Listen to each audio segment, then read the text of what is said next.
Is doctor இன்ப Prapanchan from வேதம் ஆயுர்வேத வைத்தியசாலை. இன்னைக்கு ஓபிக்கு வர பேஷண்ட்ஸ் எல்லாருக்குமே வந்து ரொம்ப காமனாக இருக்கக்கூடிய பிரச்சனை அப்படின்னு பார்த்தீங்க அப்படின்னா முட்டியில் ஏற்படக்கூடிய தேய்மானம்.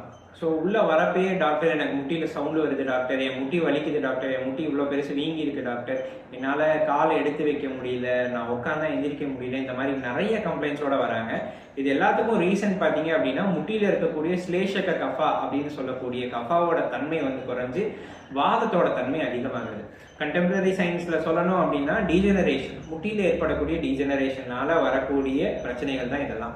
அப்போ ஆயுர்வேதா இதை எப்படி அப்ரோச் பண்ணோம் அப்படின்னு பார்த்தீங்கன்னா Ayurveda has plenty of treatments.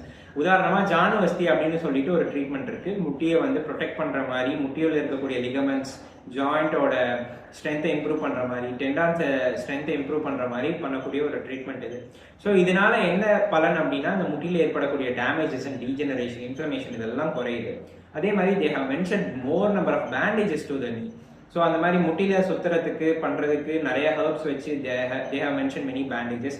அதே மாதிரி பார்த்தீங்க அப்படின்னா பத்திரப்பிண்ட ஸ்வேதம் அப்படின்னு சொல்லக்கூடிய ஒரு சோ கால்டு பாப்புலர் ட்ரீட்மெண்ட், இலக்கிழி இலையெல்லாம் போட்டு வச்சு போலஸ் பண்ணி ஒத்தரம் கொடுக்கறது. ஸோ இந்த மாதிரி பண்ணுறதுனால உங்களோட முட்டியோட கண்டிஷன் வந்து இம்ப்ரூவ் ஆகும். ஸோ சிவியர் டீஜெனரேஷன் இருக்குன்ற பட்சத்தில் நீங்கள் வந்து உள்ள மெடிசன் சாப்பிட்ற மாதிரி வரலாம்.